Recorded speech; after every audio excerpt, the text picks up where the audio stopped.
Hi, I'm Jeremy, this is your Yourgeekfix, and this is the holotape and clock area of the Pip-boy.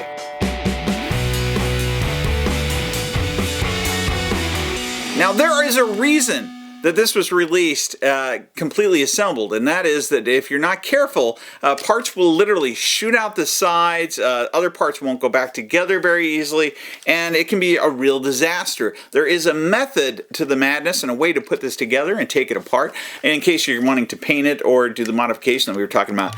Now the trick to this is keeping track of things and also doing it in a certain order. Now, you can use these smaller screwdrivers if you would like. I'm going to be actually using the screwdriver that came with the stand. Starting off with a Phillips head screwdriver, I'm going to begin with this holotape area right here. The first thing I want to do is to remove this screw while holding these two parts together. So holding the top and the bottom together, I'm going to go ahead and unscrew that screw.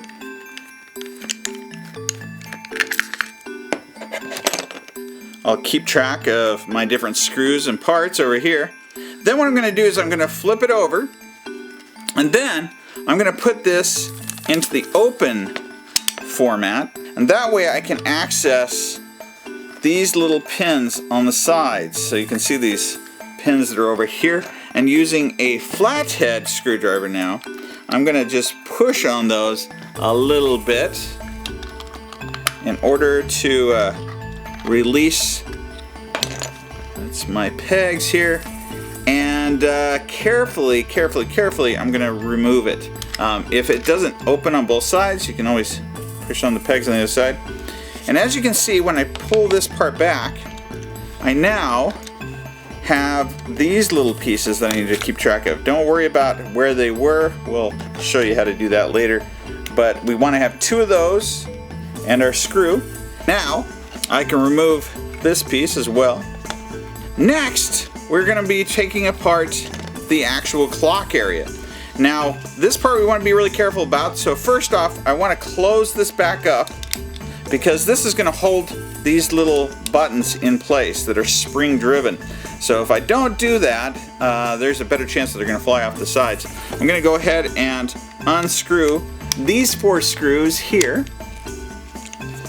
Now keep holding on to this tightly so that the top and bottom don't come apart as best you can. As I keep track of my screws, there should be 5 of them at this point. And so I'm going to flip this back over, holding the top and the bottom together, just like this. Okay? Now I'm going to be pushing in on these buttons on both sides as I raise up this metal part. So there we go. And now, as I carefully take this apart, as you can see, these springs right here on both sides are what push out those buttons. And so if I'm not holding on to them, they will literally shoot out, or I can get them lost. In this case, I've retained both of those buttons. I'm going to put them right here. Now if you're painting this and you don't want to get those springs messed up, you can take out those springs. It's not a big deal. We'll put those right here and right here, like so. Now, the next thing that I'm wanting to do has to do with these parts. Honestly, if you want to keep them together so you remember which side is which, I can put my left ones over here and my right ones over here. Now the front face, if it didn't already just kind of come out, it links in just like this using these pegs. And so when I pull this off, it should all be in one place. This button also holds this on to the face, and we can take that part as well. The next part has to do with these pegs right here, as well as on the top here and here. Now the issue is this. I'm wanting to be able to fit something inside the window, and if I have those there, I won't be able to stick anything inside. So whatever my modification is, those are going to get in my way. So I can just take a razor blade like this and just cut those down or trim them down carefully. Now putting this back together is not that difficult. Really the process is pretty much the reverse of what we did before. The first thing is making sure that I have these pointed in the right direction. The top of this loop, the part that sticks up the most, is the part that I want on the top. And so for that reason, in this case, this one right here would be going onto this side. And then this one over here would be going onto this side. These are basically the same. Both pegs are the same, and so it doesn't really matter which side I put these onto. They link together by way of this post right here. The same thing on this side. I can simply lift it up and slide this part in. The first tricky part really has to do with this bracket right here. Has to be able to fit inside that loop. And at the same time into the top of this part right here. So as I go in, it should lay down just like that. And I want it to look like that on both sides. So there we go. Now at this point we've really done the hardest part. Before I can put on the top piece, what I'm going to need to do is put my springs back on. So the way that works is I'm going to take the side with the least amount of wire, for example right here, and I'm going to slide that right on down and into this part right here. That'll lock it into place, and I'm going to do that with both my springs on both sides. Next I'm going to take the buttons, I'm going to slide them onto those springs and down in so that the notches are kind of locked. And so it should sit like that. And I'll do that on both sides here. Just like that. Next, I'm going to flip that over.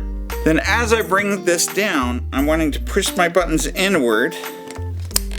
And I'm going to let them lock.